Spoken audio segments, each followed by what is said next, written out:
Today's panel considers current conditions in Artsakh, as it's known to Armenians. Azerbaijan blockades the Lachin corridor as we meet today. The corridor connects Artsakh to Armenia.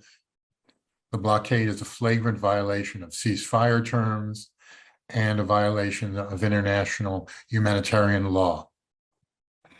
Azerbaijan disrupts access to essential goods and services, including food, fuel, and medication for 120,000 Armenians in Artsakh.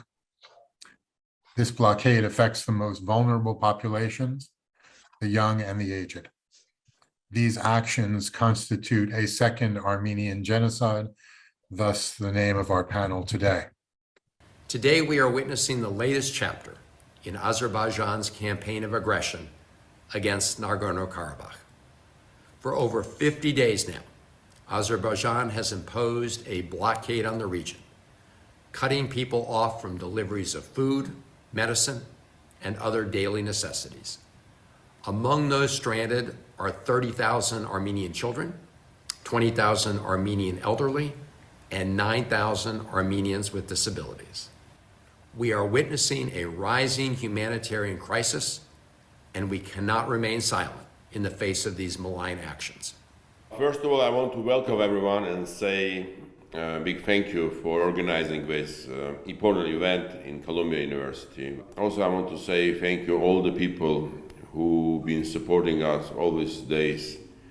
And we felt this emotional and not only emotional support from political leaders, from ordinary people, from religion leaders, and academicians, everyone, and Armenian and non-Armenian people. And I will say it was very important for all of us who stay in blockade in Artsakh now to feel that we are not alone.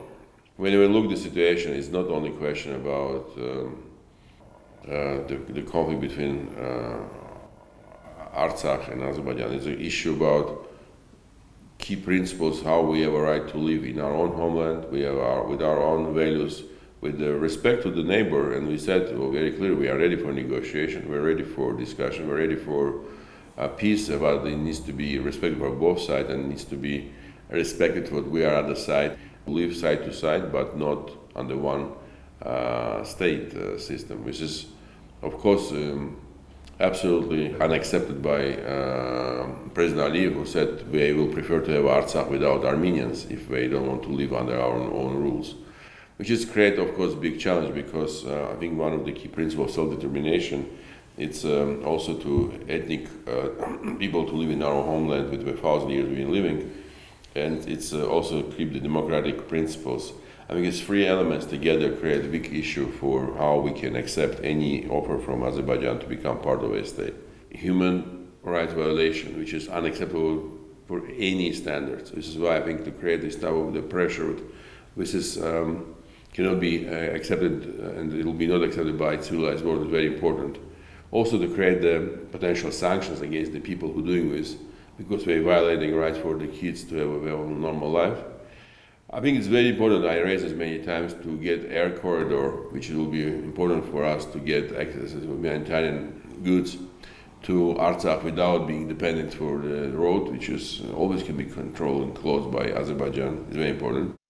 There's piles and piles of evidence on genocidal intent, which is usually the hardest thing to prove in these types of situations. And this is not just empty rhetoric. As both speakers before me and Senator Van Hollen noted, this is not just a blockade of the 5-kilometer wide Lachin corridor that's supposed to be open for all traffic between Armenia and Nagorno-Karabakh. This is a cutting off of the gas supplies, a lot of which began before State Minister Vardanian arrived there. This is the cutting off of electricity for so long without even giving the Armenian company the right to go and fix it. This is the cutting off of internet. And increasingly, and again, well before State Minister Vardanian showed up, well before the most recent round of fabricated excuses, the water resources were cut off. eco-protesters are not eco-protesters. They are security service employees and related to the Aliyev clan in various ways. They have official capacities. In terms of things to do, I'm glad to say that within the coming days, members of the House of Representatives, at least, will be introducing legislation to sanction the officials responsible for that, as well as the others responsible for what's going on in this attempted genocide.